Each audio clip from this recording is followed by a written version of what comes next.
हमेशा याद रखें, एक शहीद जब शहीद हो जाता है और परवरदिगार आलम ये कहे कुरान में कि वला तहसबनल्लज़ीना क़ुतिलू फ़ी सबीलिल्लाहि अमवाता, जो अल्लाह की राह में अपनी जान को कुर्बान करे कभी उसे मुर्दा तसव्वुर न करना। तो सवाल ये, अगर वो शहीद जिंदा है तो किस तरह जिंदा है? क्या वाक़ईन उसका वजूद जिस्मानी हमारे दरमियान है, या जिस जिंदगी की बात खुदा कर रहा है वो जिंदगी कौन सी जिंदगी है? तो शहीद को शहीद इसलिए बोला जाता है क्योंकि उसका वजूद किसके वजूद के साथ मुत्तसिल होता है? परवरदिगारे आलम के साथ मुत्तसिल होता है। और शहीद शहीद होने के बाद मासूमीन के फरामीन खुदा उसकी मोहब्बत को मोमिनों के दिलों में नाजिल फरमाता है। यानी जब वो जिंदा हो उसकी मोहब्बत है, लेकिन उसकी शहादत के बाद उसकी मोहब्बत दोबाला हो जाती है, ज्यादा हो जाती है, क्योंकि वो किसके साथ मुत्तसिल है? परवरदिगारे आलम के साथ मुत्तसिल है। अब शहीद जिंदा किस तरह है? फरमाया शहीद अपनी फिक्र की वजह से जिंदा होता है। यानी जिसके जहन में आगा खामनई की फिक्र है, गोया आगा खामनई उसकी फिक्र में जिंदगी कर रहे हैं। अब ये जवान जहां जहां जाएगा उनकी फिक्र को लेकर जाएगा। शायद कोई अपने वालिद के मरने पर भी इतना न रोया हो जो कुलूब मोमिनीन आगा खामनई के लिए रोए हैं।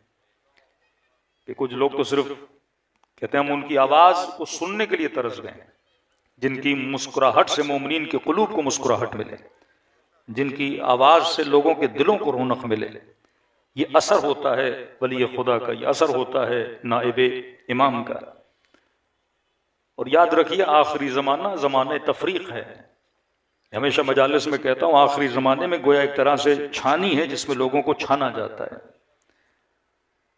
ईरान के बहुत बड़े मुफक्कर गुजरे हैं, नाम सुना होगा डॉक्टर शरीयती। उस जमाने में यानी जब इनकलाब इस्लामी आया नहीं था, यूनिवर्सिटीज में लेक्चर देते थे, तो जब इनकलाब आया तो हर शिया उस इनकलाब में शामिल नहीं था। आपको आज भी वो फोटोज मिलेंगे कि शाह के जमाने में कुछ ऐसे मौलवी थे, जब शाह हरम में आते थे तो निकल के शहनशाह ईरान के हाथों का बोसा लिया करते थे। तो कुछ ऐसे अमामे वाले जो तागूत के हाथों को चूमे, और खुमैनी साहब जिन्होंने इनकलाब लाया, इमाम उम्मत, जो तागूत के मुकाबले में खड़े हुए। तो ये जो जमाना है, मैं कहता हूं ये छन्नी का जमाना है। यहाँ छाना जाता है कि कौन है जो खत्ते विलायत पे चलने वाला है, कौन है जो नाम हुसैन तो ले रहा है पर शायद उसे खत्ते विलायत की पहचान बिल्कुल ना हो।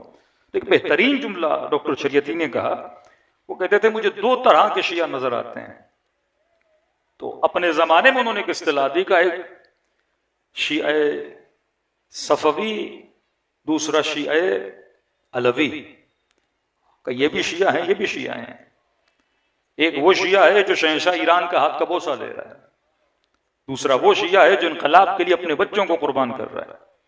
जिसके लिए डॉक्टर इसरार ये कहें कि जब मैंने देखा कि शहंशाह ईरान की टैंकें खड़ी थी और माएँ अपनी गोदों में शीरखार बच्चों को लेकर आई थी, उस दिन में समझ गया कि इस कौम को कोई शिकस्त नहीं दे सकता।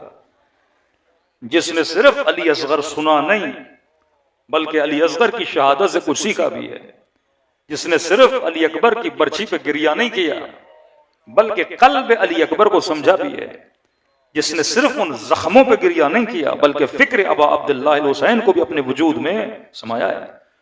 तो कहा कि क्या मतलब शिया सफवी और शिया अलवी का? दोनों शिया अबा अब्दुल्लाह हुसैन पे गिरिया करते हैं, दोनों रोते हैं। ये भी मातम करता है, वो भी मातम करता है, ये भी गिरिया करता है, वो भी गिरिया करता है, ये भी सुबह से शाम तक अश्क बहाता है, ये भी सुबह से शाम तक अश्क बहाता है। लेकिन कहीं दोनों की फिक्र में एक फर्क है। कौन सा फर्क है?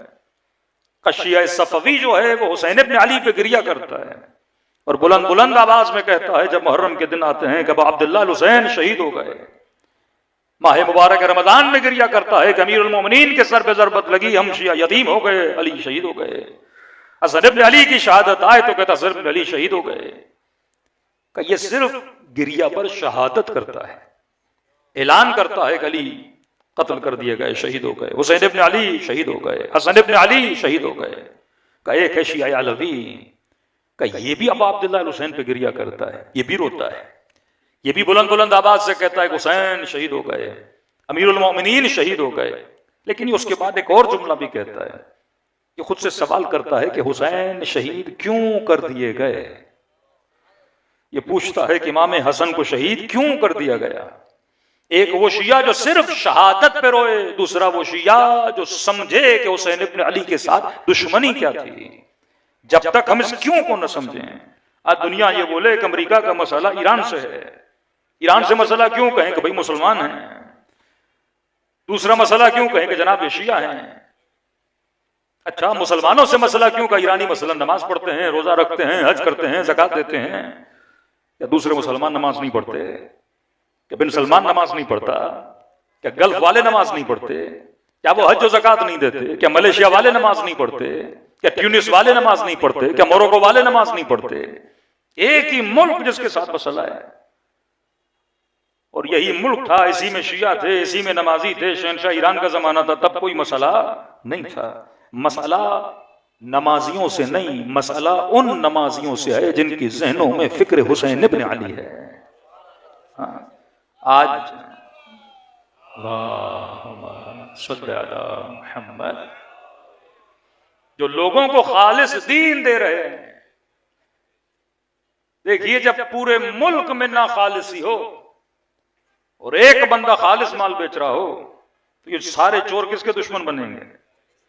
मैं मिसाल दे रहा हूं, आपके मुल्क में 100 दुकानें हो, मिसाल दे रहा हूं, एक मोहल्ला हो, 100 दुकानें हैं दूध की, 99 दुकानें नकली दूध बेच रही हैं, और आपने दुकान खोली और आपने कहा जनाब आज के बाद हम असली दूध बेचेंगे, तो ये 99 किसके दुश्मन बन जाएंगे। तो 40 से ज्यादा मुल्क हैं पर नकली दीन बेच रहे हैं। एक अली खाम नहीं थे जो असली दीन दे रहे थे।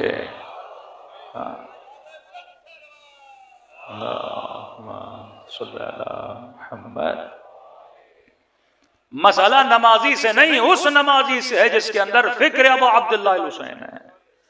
मसला उस दीन खालिस से है कि हुकूमत बनाओ पर हमारे निजाम के मुताबिक, नमाजें पढ़ो पर हमारी छतरी के नीचे, जुलूस निकालो पर हमारी छतरी के नीचे।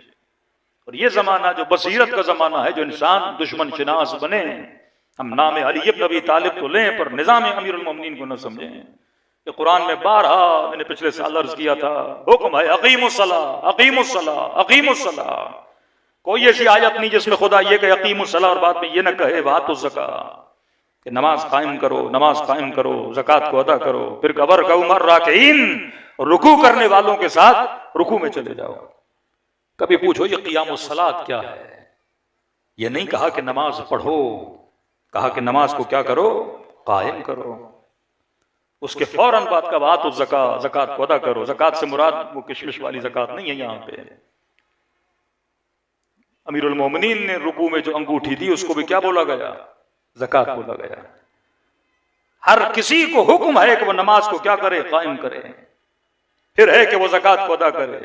ये नहीं कहा फस्जुदू मअस साजिदीन, सजदे करने वालों के साथ सजदे में चले जाओ। सूरह बकरा की आयत है, कहा नहीं वर्कऊ मअर राकिईन, रुकू करने वालों के साथ रुकू में चले जाओ। किसी ने अमीरुल मोमिनीन से पूछा, मौला ये क़ियामुस्सलात क्या है, जहां जहां हुक्म है अकीमुस्सलाह, अकीमुस्सलाह, नमाज को कायम कर। अज़ानें होती हैं, कद क़ामतिस सलाह, कद क़ामतिस सलाह, क्या खड़ी हो गई, नमाज खड़ी हो गई। तो अमीरुल मोमिनीन फरमाते हैं यहाँ अकीमुस्सलाह से मुराद है, फरमाया अनस सलाह, मैं अली इब्न अबी तालिब वो नमाज हूं जिसका हर मुसलमान को हुक्म है कि इस नमाज को क्या करना है, कायम करना। निजाम विलायत कि जब तक क़ियामुस्सलात नहीं होगा, निजाम विलायत नहीं होगा। और इतना निजाम विलायत जरूरी है कि खुदा ने निजाम विलायत को किसके साथ जोड़ा है, नमाज के साथ जोड़ा है। फिर हुक्म दिया वर्कऊ मअर राकिईन, रुकू करने वालों के साथ रुकू में चले जाओ। का ये कौन है रुकू करने वाले जिनके साथ हमने रुकू में जाना है। कुरान की आयत है, इन्नमा वलियुकुमुल्लाह व रसूलुहु वल्लज़ीना आमनु लज़ीना युक़ीमूनस्सलात व युअतूनज़्ज़कात व हुम राकिऊन। का अगर रुकू करने वालों को देखना है तो आए विलायत में आ जाओ। ये वो हैं जो नमाज को कायम करते हैं, ज़कात देते हैं और हालत रुकू में ज़कात देते हुए नजर आ जाते हैं। आप अगर नमाज जमाअत में शरीक होना चाहते हो तो कब होते हो, जब पेश इमाम किसमें हो, हालत रुकू में हो। शिया निजाम बगैर विलायत के चल ही नहीं सकता। आज पाकिस्तान में 20-20, 25-25 जवानों की शहादतें हो जाती हैं। उसके बावजूद भी हम एक कुद्स रैली निकालने में भी इख्तिलाफात का शिकार होते हैं। क्यों? क्योंकि प्रॉपर निजाम विलायत आज तक हमने यहां पे नाफिज नहीं किया। क्या है निजाम विलायत? निजाम विलायत यह है कि शिया मुआशरा बगैर लीडरशिप के सरवाइव नहीं कर सकता। शिया अगर हकीकत में शिया बनना चाहता है, इसने अपना किसी को लीडर बनाना है। ये फिक्र किसने दी? इमाम खुमैनी रहमतुल्लाह अलैह ने दी। वरना उस जमाने का मौलवी कभी सोच ही नहीं सकता था। बड़ी से बड़ी सोच एक मौलाना की होती, मैं मदरसा खोल लूं। किस मौलवी ने सोचा कि हम हुकूमत बनाएंगे? जब खुमैनी साहब अपने रफका से बातें भी करते थे तो बाज लोग उनकी मजाक उड़ाते थे कि आप हुकूमत गिराएंगे, आप शहनशाह ईरान को गिराएंगे। लेकिन जिसकी फिक्र अमीरुल मोमिनीन के साथ मिली हो, उसकी परवाज भी क्या होती है? बुलंद होती है ना। कई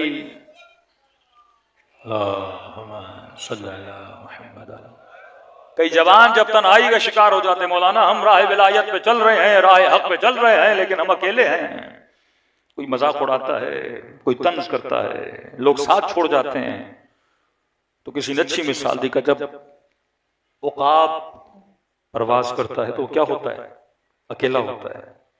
तो जब आप लंबी परवाज करते हो तो लंबी परवाज के लिए खुदा इंसान को तन्हाई अता करता है। आज 40 मुल्कों में एक मुल्क आपको क्या नजर आ रहा है? तन्हा नजर आ रहा है, लेकिन बुलंदियों पे कितना है? हाँ, सारे जिल्लतों में, रजालतों में पड़े हुए हैं। जिन्होंने दुनिया पे भरोसा किया, जिन्होंने दुनिया के हुक्मरानों पे भरोसा किया, जिन्होंने अमेरिका और इसराइल पे भरोसा किया, आप देखेंगे ऐसे लीडर जो दुनिया के जालिमों पे भरोसा करते हैं, ये मरने के बाद मर जाते हैं। और जो खुदा पे भरोसा करता है, वली खामनेई दुनिया के साथ जाने के बाद भी जिंदा रह जाता है। जिसकी फिक्र परवरदिगार आलम के साथ जुड़ी हुई है, खुदा उसे क्या अता करता है? जिंदगी अता करता है। तो ये खत्ते विलायत जो इमाम राहिल ने अता की कि अगर शिया मुआशरा, क्योंकि हम इमामत वाले हैं, इमामत वाले का मतलब क्या है कि शिया हमेशा किसी न किसी रहबर के साए में जिंदगी गुजारता है। ये बगैर वालिद के नहीं रहता, ये बगैर रहबर के जिंदगी नहीं जीता। अगर इमाम हाजिर है, पर्दे गैब में नहीं है, तो इमाम की विलायत में है, इमाम की रहबरियत में है। और इमाम 350 साल अगर गैबत सुगरा में जा रहे हैं तो इमाम क्या बना के जाते हैं? नाइब बना के जाते हैं। नुवाब अरबआ, क्या जरूरत थी नाइब बनाने की? 350 साल गैबत में है, लेकिन कहा नहीं, हम शिया को कभी भी बगैर रहबर के, बगैर लीडर के नहीं छोड़ेंगे। आप इराक की करामात देखें, जब मुख्तदा सदर की जंग शुरू हुई अमेरिका के साथ, हालात इतने बिगड़ चुके थे। उस वक्त सिर्फ आगा सिस्तानी इलाज के लिए यूके गए थे और उसके बाद इराक तशरीफ लाभ देखते हैं, 2-4 दिन में जंग का क्या हो गया? खात्मा हो गया।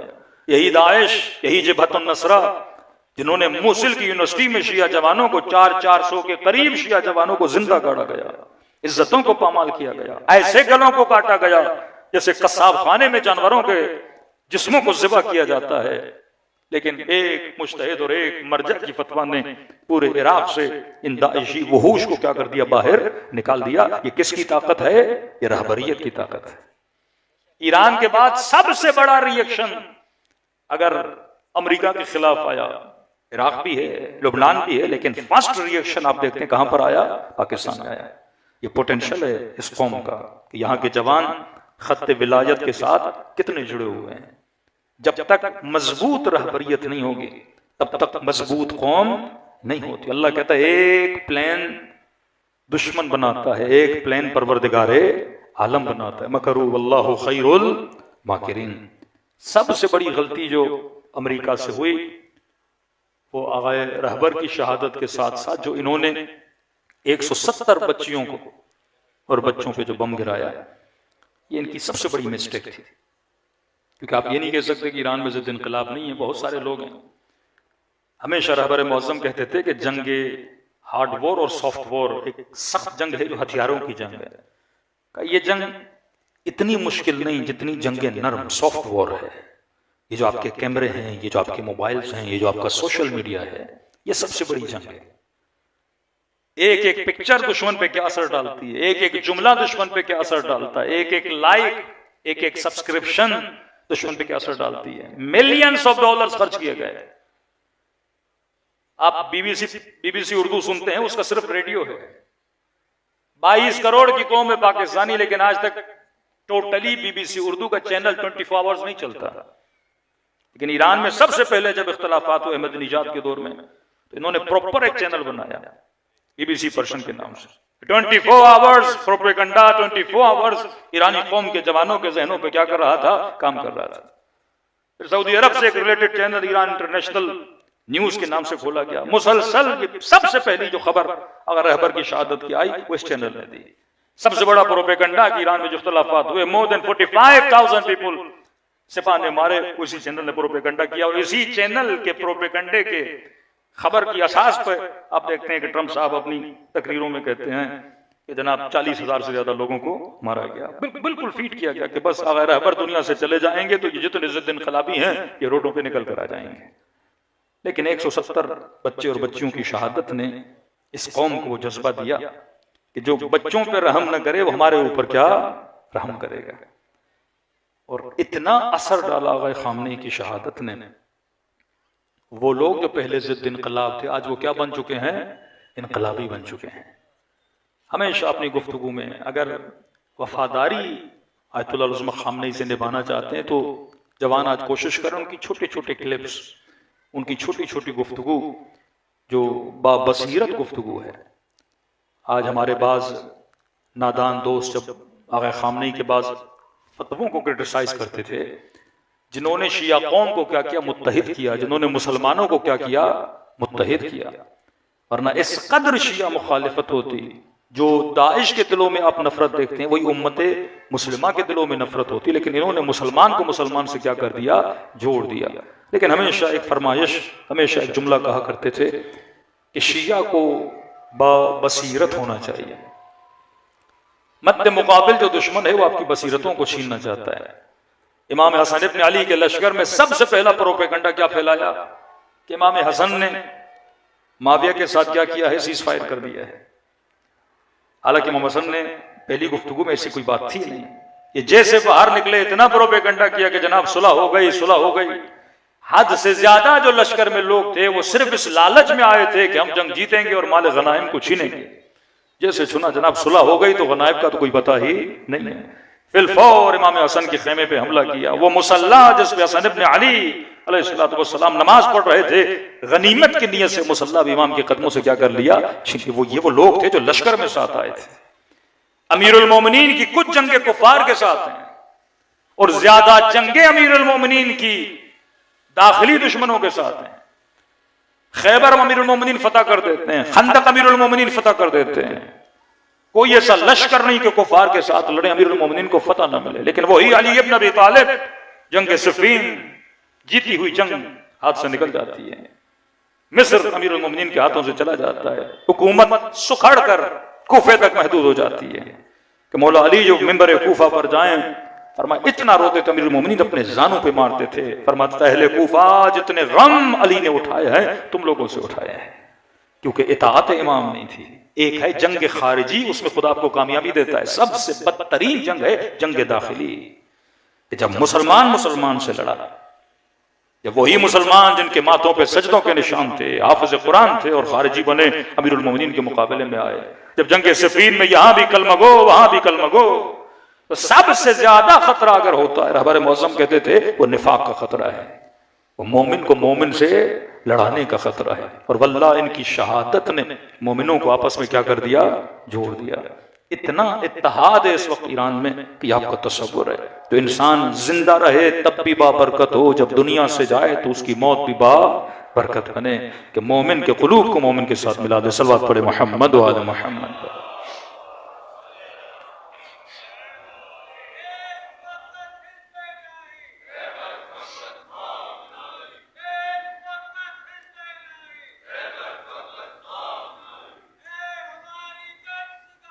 करबला करबला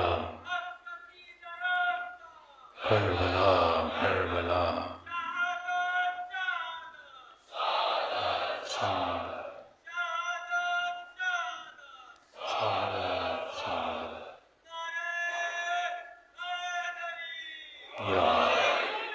बार दिगर सल्लल्लाहु अलैहि मोहम्मद व आले मोहम्मद। तो तारीख सिर्फ गिरिया करने के लिए नहीं, तारीख गौर व फिक्र करने के लिए। अबू अब्दुल्लाह हुसैन शहीद हुए, गिरिया है। क्यों शहीद हुए ये फिक्र अबू अब्दुल्लाह हुसैन है। अगर उस क्यों तक पहुंचोगे, अगर सिर्फ इमाम हुसैन पे रोते रहोगे दुश्मन नहीं मारेगा, लेकिन अगर अपनी नस्लों को यह बताओगे कि हुसैन इब्न अली क्यों शहीद हुए, मकसद अबू अब्दुल्लाह हुसैन क्या था कि दीन खुदा को कायम किया जाए, शरीयत को कायम किया। नहीं, अहले कूफा नमाज नहीं पढ़ते थे। सबसे बड़ी गलती अहले कूफा की क्या थी?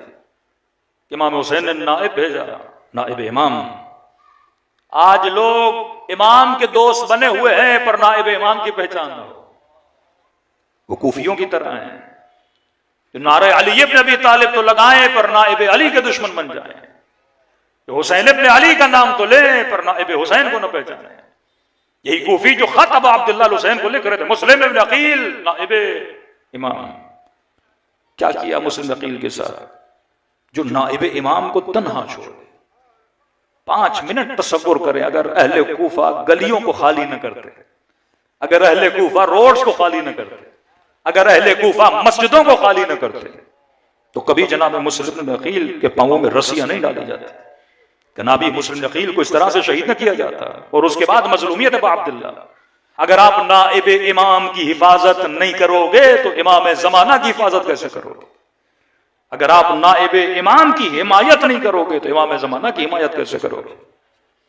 नमाज न पढ़ना भी बड़ा गुनाह है, शराब पीना भी सबसे बड़ा गुनाह है, लेकिन इस अमाल से सबसे बड़ा गुनाह यह है कि नाइब इमाम को बंदा तना छोड़ दे।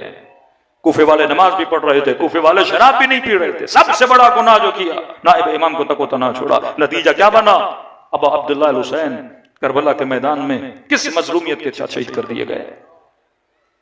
और उसके बाद जब आप इमाम की मदद नहीं करोगे तो एक तरह से आप पूरे निजाम को गिरा रहे हो। फिर कौम पे बनु उमैया, फिर कौम पे बनु अब्बास, और आज ये सिलसिला बनु सऊद चल रहा है, क्योंकि नाइब की मदद नहीं करोगे। जब नाइब की हिफाजत करोगे तो इमाम की हिफाजत है, और इमाम की हिफाजत है तो निजाम की हिफाजत है, और निजाम की हिफाजत है तो दीन इस्लाम की हिफाजत है ना। आज दीन नाब मोहम्मद, आज दीन खालिस अमीरुल मोमिनीन की हिफाजत कर रहे हैं। तो याद रखिए, नाइब के साथ गद्दारी करना, नाइब की हिफाजत न करना, ये इनडायरेक्टली आप इमाम के साथ कर रहे हैं। इमाम राहिल ख़ुमैनी कबीर ने जब अपनी वसीयत लिखी तो कहा, परवरदिगारा तू गवाह रहना, वो कौम जिसने हुसैन इब्न अली को छोड़ दिया खत लिखकर, लेकिन परवरदिगारा मेरी कौम ने मुझे नहीं छोड़ा। आप एक कौम बताएं, कज़्ज़ाफ़ी गिरा तो पूरा लीबी गिर गया, मिस्र के लीडर गिरे तो पूरा मिस्र गिर गया, ट्यूनिस के लीडर गए तो पूरा ट्यूनिस क्लैश कर गया, सीरिया से बशार अल असद गया तो पूरा सीरिया क्लैश कर गया।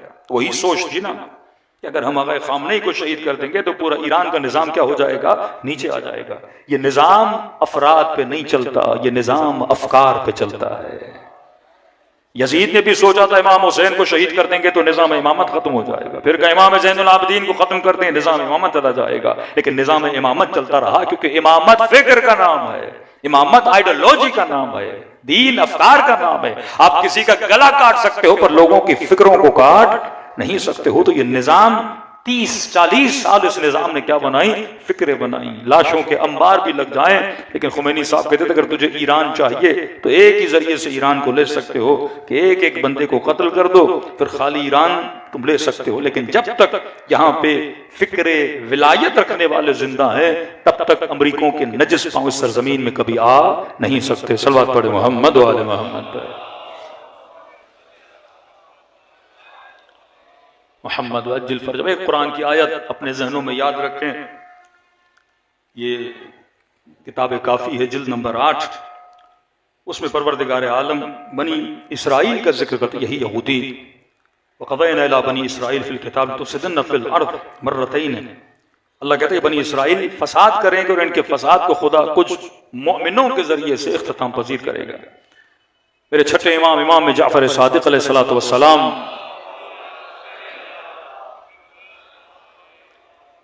पूछा गया, मौला इन यहूदियों का जो खात्मा होगा और कुद्स जैसे आप मस्जिद अक्सा कहते हैं ये आजाद होगा, ये किन के जरिए से और कब आजाद होगा? आप इमाम हुसैन की शहादत के पीछे भी देखेंगे यहूदियों का हाथ था, इन द बैक हैंड। इमाम अली इब्न अबी तालिब की शहादत के देखेंगे पीछे यहूदी थे। खिलाफत का एक सिलसिला है, वो काबुल अहबार और 4 लोग थे जो पहले यहूदी थे फिर मुसलमान बने। किस तरह से उस जमाने में कुद्स को आजाद कराया गया। 600 साल के बाद खलीफे सानी उमर के जमाने में वापस यहूदियों को दिया गया। और जिस बंदे ने ये सब कुछ किया, ये देने के बाद वो बंदा ही गायब होगा। उस पर पूरी रिसर्च है। तो इमाम से पूछा गया कि मौला ये कौन करेगा इनका खातिमा? तो मौला फरमाते यबअसुल्लाह क़ब्ल क़ियाम अल महदी, फरमाया खुदा कौम को लाएगा और वो कौम इमाम ज़माना के ज़हूर से पहले आएगी। ये नहीं कि ज़हूर इमाम ज़माना होगा फिर खुद आज़ाद होगा, नहीं, इमाम ज़माना के ज़हूर से पहले खुद आज़ाद होगा। और इमाम ज़माना के ज़हूर के बाद ये जितने ज़ायनिस्ट हैं इनको वासिल जहन्नुम इमाम ज़माना खुद करेंगे। फिर पूछा मौला मन हाउला, ये कौन होंगे जिनके हाथों से जिनके जरिए से खुद आज़ाद हो? इमाम फरमाया हम वल्लाहि अहलुल क़ुम, मौला फरमाते खुदा की कसम वो अहले कुम वाले होंगे। अब हो सकता है कोई कराची में बैठा मोमिन कहे कि मौला ने हमारा नाम क्यों नहीं लिया। हाँ, अहले लुबनान वाला कहे कि हमारा नाम क्यों नहीं आया, अहले इराक वाला कहे कि हमारा नाम क्यों नहीं आया। जहां जहां रिवायात में लफ्ज कुम है उससे मुराद वो खिताबी है और उससे मुराद अहले कुम की फिक्र रखने वाले भी हैं। हाँ, इसका इशारा है एक बनु उमय्या की नस्ल में से था, छठे इमाम का जमाना। तो आप ज़ियारत आशूरा पढ़ते हैं ना कि खुदा आले मरवान पे लानत कर, बनु उमय्या पे लानत कर। तो कुछ लोग थे जब लानत भेजते थे तो ये ज़ाहिर बनु उमय्या से था, लेकिन था इमाम वक्त का शिया। तो बाज़ लोग की आदत है लानत भेजते हुए टेढ़ी टेढ़ी आंखों से इसे देखते थे। तो ये शर्मिंदा होता था लानत बनु उमय्या पे, और मैं भी हूँ नस्ल बनु उमय्या से। तो दुखी हुआ, छठे इमाम के पास गया, मौला जरा इनको समझाइए, ये जब लानतें भेजते हैं और बनु उमय्या का नाम आता है तो मौला मुझे देखते हैं, मैं हूं तो आपका शिया। अब इसमें मेरा कसूर तो नहीं कि अगर मैं नस्ल बनु उमय्या से हूं, लेकिन खुदा ने हिदायत दी है, मैं आपका चाहने वाला, निजाम इमामत का मानने वाला। तो इमाम ने फरमाया कभी भी मायूस ना हुआ करो। नूह का बेटा नूह का था पर खुदा ने कहा तेरा बेटा नहीं। यहां जो आले उमय्या से मुराद है वो सिर्फ नस्ल मुराद नहीं है। इमाम कुरान पर रजुल मिन आले फिरौन का, फिरौन की कोई औलाद नहीं थी, लेकिन खुदा ने उस शख्स को क्या कहा, रजुल मिन आले फिरौन, आले फिरौन से। इमाम ने फरमाया यहां आल से मुराद नस्ल नहीं, यहां मुराद ये फिरौन की फिक्र रखने वाला, उमय्या की फिक्र रखने वाला। अब चाहे बंदा उसकी नस्ल से हो न हो, लेकिन अगर फिक्र उमय्या रखता है तो उस पर भी इमाम की क्या है, लानत है।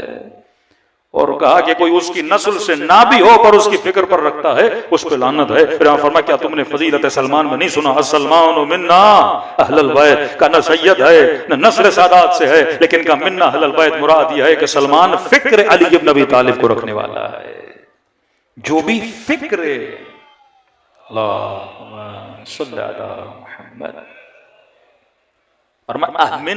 अहलुल कुम, ये अहले कुम होंगे जो मस्जिद अक्सा को आज़ाद करेंगे। इसके दलील में एक और हदीस है, किताब इख्तिसास है, इसमें लिखता है कि शहर रे के लोग कुछ इमाम से मिलने गए और जैसे मिले तो इमाम ने कहा मरहबन बिइख्वानिना मिनल कुम। तो उन्होंने फिर कहा मौला हम कुम से नहीं है, शहर रे से। इमाम ने फिर कहा मरहबन बिइख्वानिना मिनल कुम।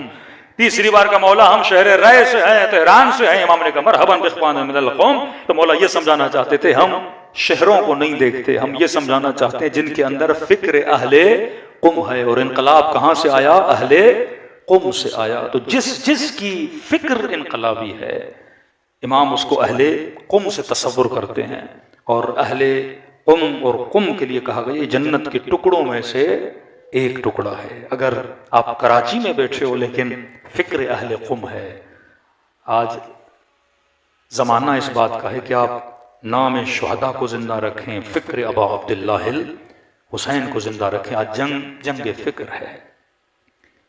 इस्लाम को सिर्फ जिक्र करने वाले मुसलमान से कोई भी खतरा नहीं। आप कनाडा जाएं, आप यूरोप जाएं, आप यूके जाएं, आप ऑस्ट्रेलिया जाएं, अंग्रेज अपने चर्च बेच रहा है, मुसलमान वहां मस्जिद बना रहे हैं। भाई अगर हमारी मस्जिद से खतरा होता वो अपने चर्च को मस्जिद न बनने देता। अगर नमाजियों से खतरा होता वो आपको अपने रोडों पे नमाज पढ़ने न देता। आज मसला यह है कि कौन है जो उस फिक्र अबा अब्दुल्लाह हुसैन को लेकर चलता है। आज जंग इस फिक्र से है। आज यही ट्रंप यूएई जाता है, कम गैरत मुसलमान 18 साल से कम बच्चियों के बाल खुले हुए और उनका इस्तिकबाल करते हैं। ये मैसेज क्या जाता है? कहाँ हम हैं तो मुसलमान, लेकिन किसकी फिक्र के नीचे हैं? आपकी फिक्र के नीचे। फिक्र इस्लाम के हिजाब हो, सर ढका हुआ होना चाहिए। फिक्र ज़ायनिस्ट ये है कि अगर हमारे साथ चलना चाहते हो तो मेरे हाथ में भी शराब का जाम होना चाहिए, तेरे हाथ में भी शराब का जाम होना चाहिए। शरीयत के दुश्मन हैं, दीन के दुश्मन हैं। न उनको डेमोक्रेसी से मोहब्बत है, न उनको बादशाह से कोई लेना देना है। और आज आप देखें किन जिल्लतों से दुचार किया हुआ है। वो अल्फाज जो आराब हुक्मरानों के लिए उसने इस्तेमाल किए, वो मिंबर से भी बंदा शायद बयान न कर सके।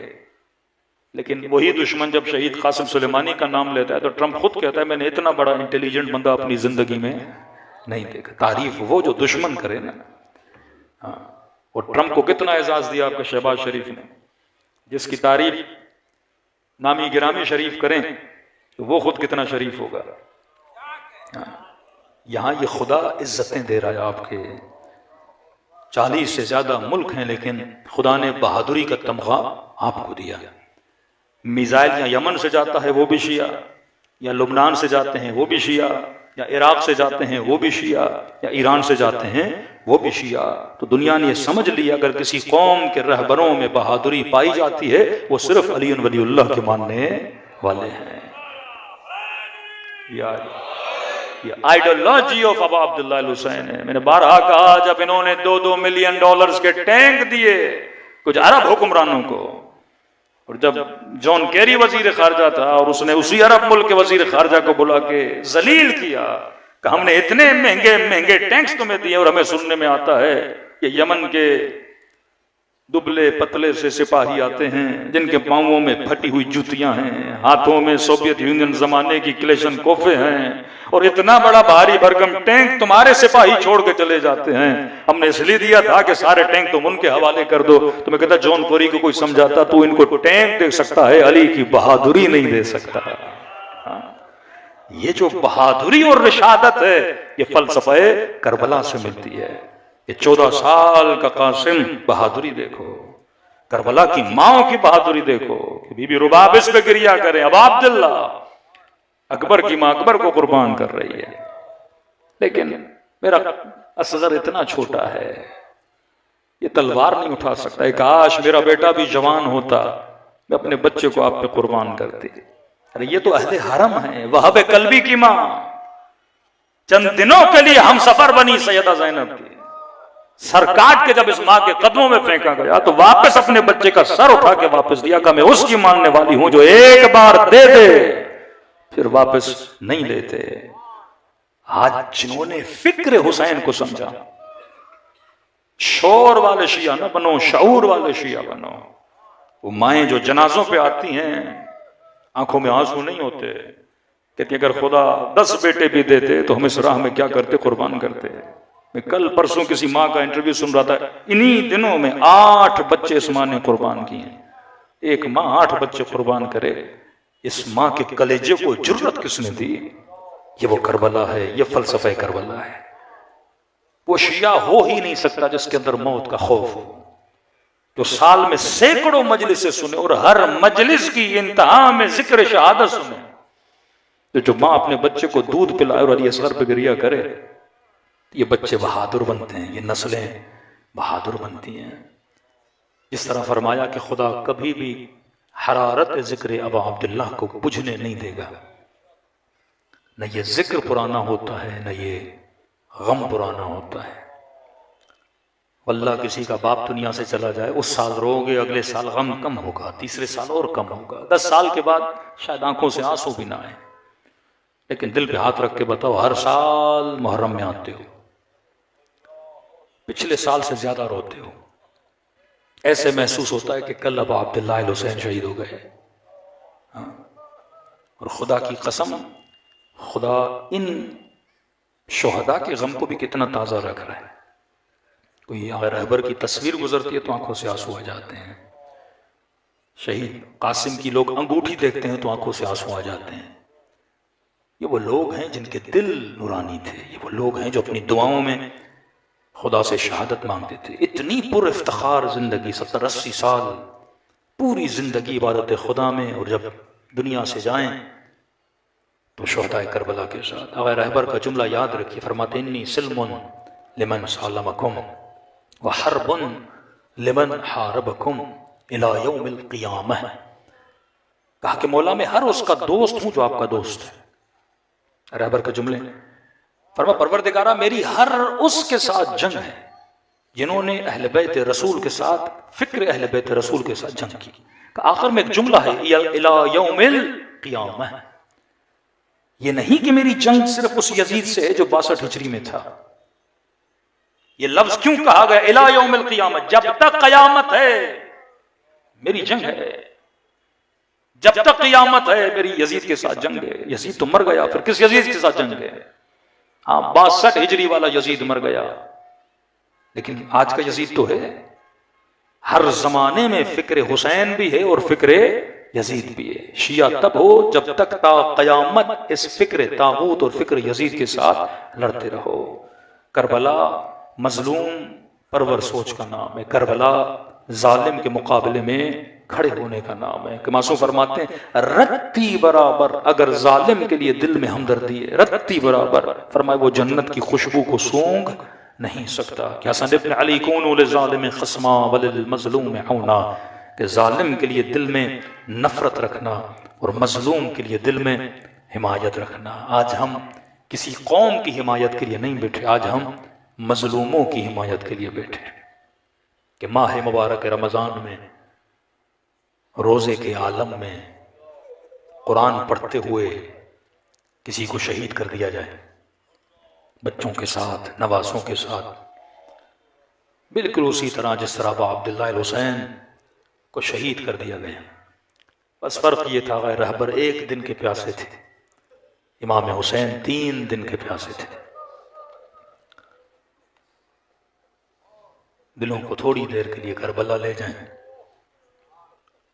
फरमाए जो खुलूस दिल से अबा अब्दुल्लाह हुसैन पे गिरिया करें। यकीनन इन हालात की वजह से मोमिनीन जो करबला जाना चाहते थे उनके रास्ते भी बंद हैं, जो ईरान ज़ियारतों के लिए जाना चाहते हैं उनके रास्ते भी बंद हैं।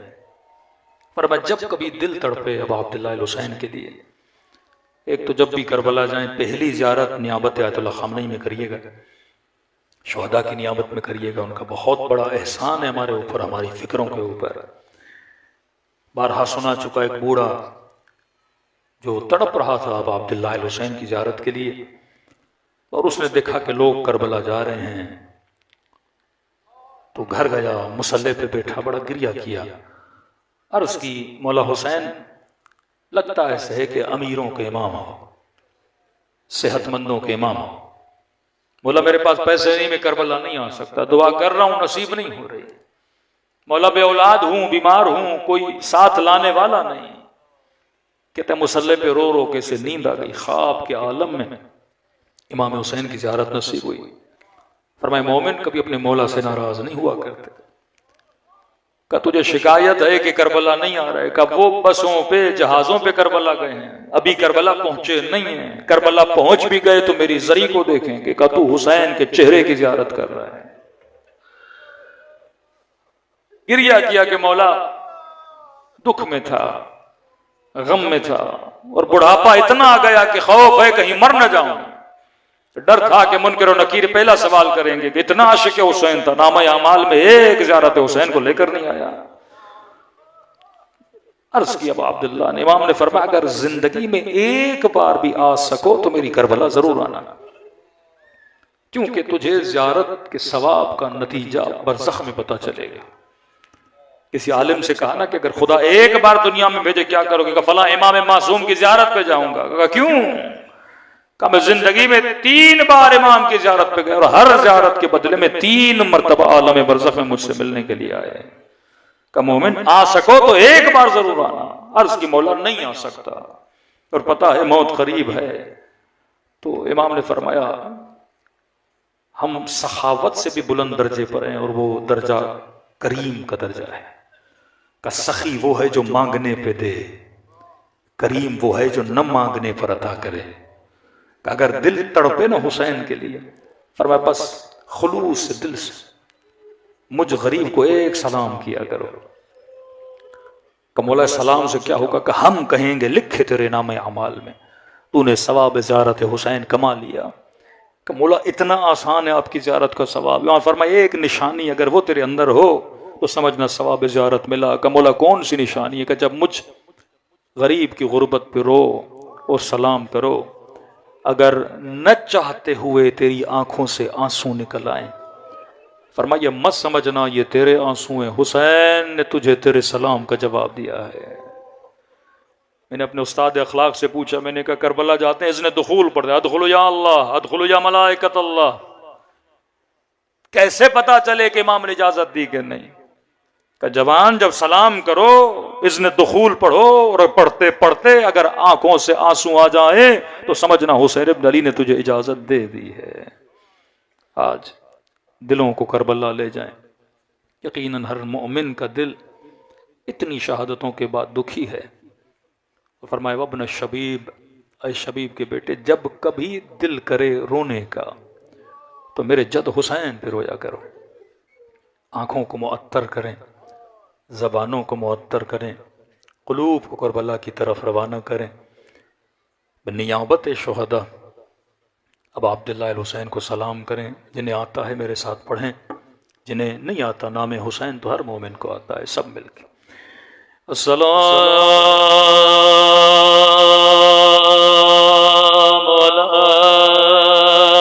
अलल हुसैन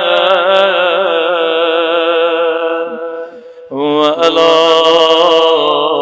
अली इब्न अल हुसैन व अला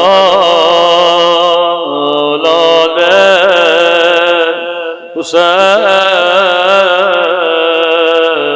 वाला अस्हाबे हुसैन, सब मिलके अस्सलाम अला हुसैन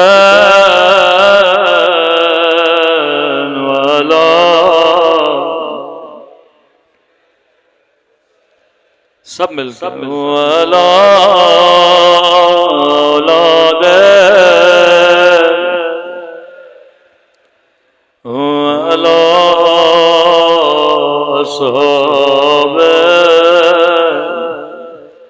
बुलंद आवाज़ से अस्सलाम अला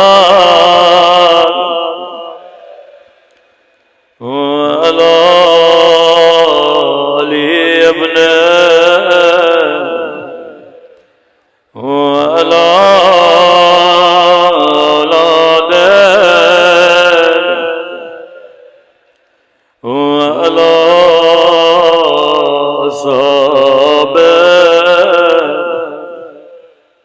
मेरा सलाम नन्हे से रुखसारों पे,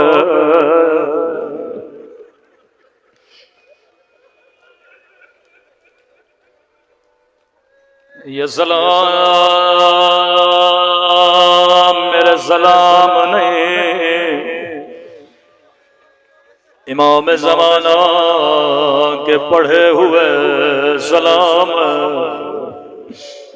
यकीनन आज सबसे दुखी दिल फर्जंद ज़हरा का दिल, मैं कुर्बान कल्ब नाज़रीन इमाम ज़माना पे, जो 1400 साल से कभी किस शहीद पे रोते हुए, कभी किस यतीम पे रोते, ये किसी जाकिर के सलाम नहीं, ज़ियारत नाहिया। उलमा फरमाते हैं जब कभी दिल करे रोने का तो अंधेरी रातों में ज़ियारत नाहिया पढ़ा करो, इमाम ज़माना को याद किया करो।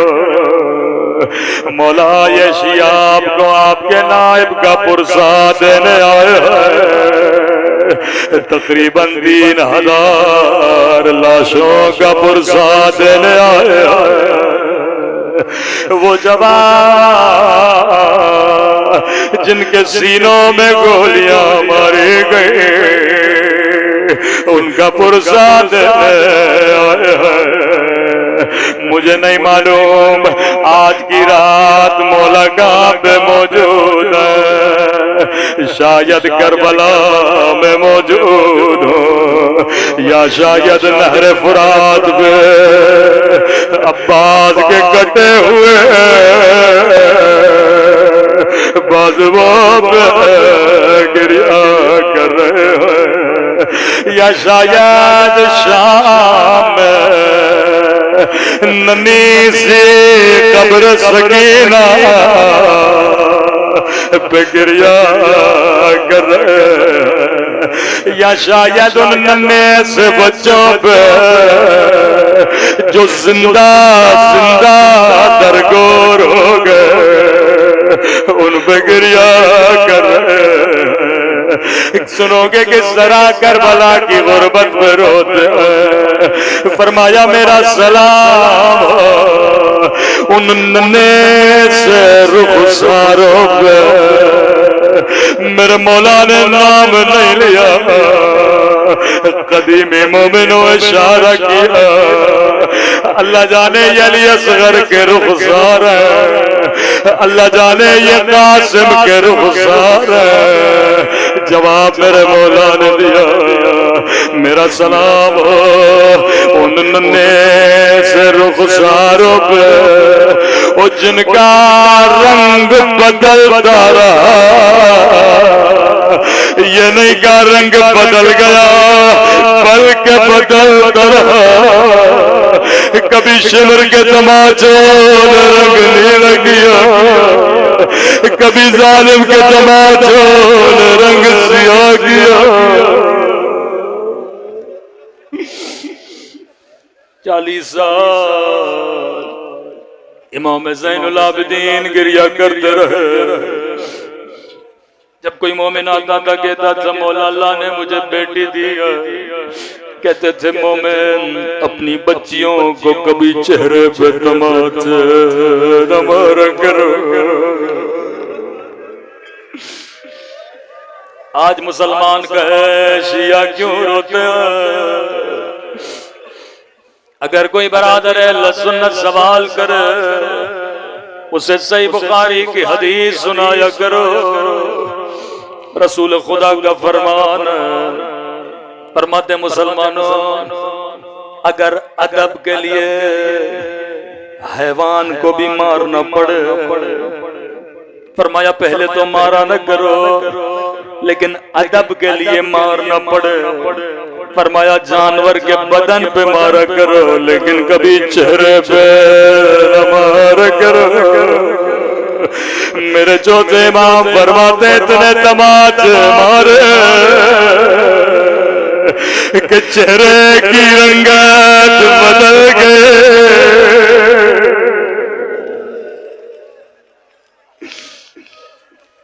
अल्लाह ये मंजर किसी भाई को न दिखाए। अल्लाह आप सबको नन्ही सी कब्र सकीना की ज़ियारत नसीब कराए। अल्लाह जाने इमाम ज़ैनुल आबिदीन पे क्या गुजरे। फरमाया बच्ची की गोद में बाबा का कटा हुआ सर था। अल्लाह किसी यतीम को बाबा का जनाजा न दिखाए। बच्चों के लिए ये मंजर बड़ा मुश्किल है कि अपने बाप का जनाजा देखे, लेकिन बाप हुसैन जैसा, बेटी सकीना जैसे कटा हुआ सर बच्ची की गोद में था। रो रो के कहने लगी मेरे गरीब वतन बाबा, ओ मेरे 3 दिन के प्यासे बाबा, बाबा तेरे गर्दन की रगे किसने काटे? एक जुमला कहा रूह बर्बाद कर गए। कहने लगी बाबा जरा आंखें खोलो, जरा मेरे जख्मी कान देखो, जरा मेरे जख्मी रुखसार देखो। मौला फरमाते हैं एक जुमला कहा, बच्ची की सांसें रुक गए, रो रो के कहने लगी मेरे गरीब बाबा, ओ मेरे परदेसी बाबा, बाबा तेरी बच्ची का रुखसार छोटा था लेकिन शिमर का हाथ बड़ा था।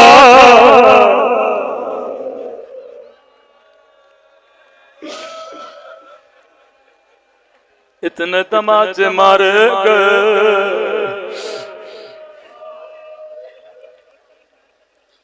अजीजो जिंदान शान 40 साल इमाम ज़ैनुल आबिदीन रोते रहे, लेकिन इमाम ज़ैनुल आबिदीन ये मंजर एक बच्ची के चेहरे पे देखा। 4 साल बच्ची, जवान इमाम ज़ैनुल आबिदीन, लेकिन इमाम हसन एक जाकिर के ख्वाब में आए।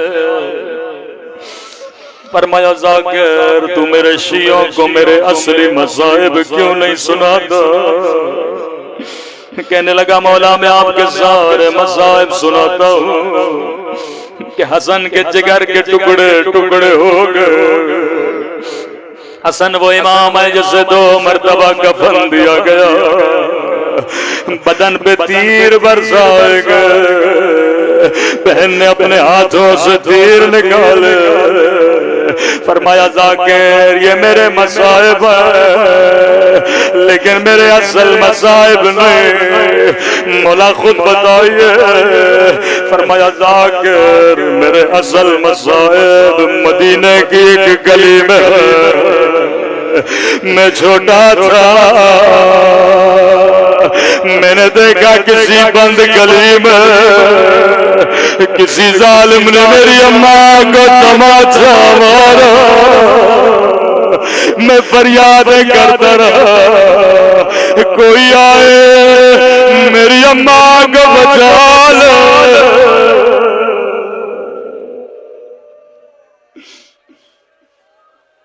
जिंदगी गुजर गई, जब जब मस्जिद जाते थे रास्ते बदल बदल के जाते थे। किसी ने कहा मौला इस गली से चलिए, कहने लगे जिंदगी गुजर गई कभी इस गली से नहीं गया। मौला क्यों नहीं जाते?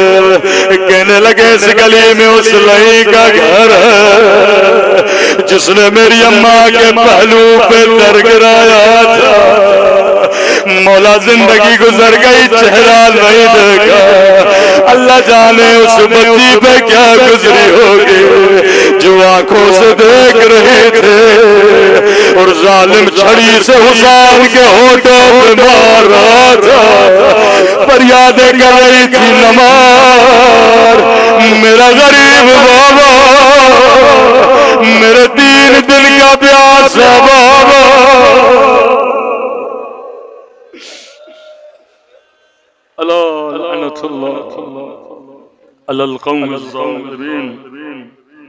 परवरदिगार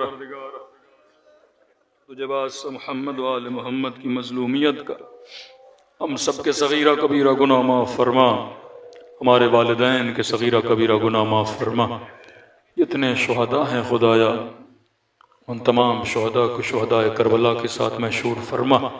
जितने शुहदा के खानवादे हैं फैमिलीज़ हैं खुदा उनको सब्र जमील अता फरमा। बिलखस रहबरे मुअज़्ज़म को इमाम हुसैन के साथ महशूर फरमा। मुजाहिदीन इस्लाम को कामयाबियाँ अता फरमा, दुश्मनान इस्लाम को नीस्त नाबूद फरमा। लबनान के मुजाहिदों की मदद फरमा, ईरान के मुजाहिदों की मदद फरमा। परवरदिगार हक़ मोहम्मद व आले मोहम्मद हमारी नस्लों को सीरत अली और आले अली पे चलने की तौफ़ीक़ अता फरमा। हम सब को आक़िबत में खैरी नसीब फरमा। हम सब के सगीरा कबीरा गुनाह माफ़ फरमा। इस पुरसे को अपनी बारगाह आली में कबूल फरमा। हर मज़लूम की सदा हमारे मौला और आका इमाम ज़माना का ज़हूर फरमा। हम सब को मौला के आवान और अंसार ख़ास में शरीक फरमा। जो मांगा नहीं मांगा अपने ख़ज़ाने क़ुदरत से अता फरमा। जितने हाज़रीन हैं सबके घरों पर अपनी रहमतों को बरकतों को नाज़िल फरमा। हर तरह की नज़र बदो परेशानियों से महफूज फरमा। मोमिनीन के जान माल नामूस और इज़्ज़त की हिफाजत फरमा। रब्बना तक़ब्बल मिन्ना इन्नका अंतस समीउल अलीम। सल्लल्लाहु अलैहि मुहम्मद व आला मुहम्मद।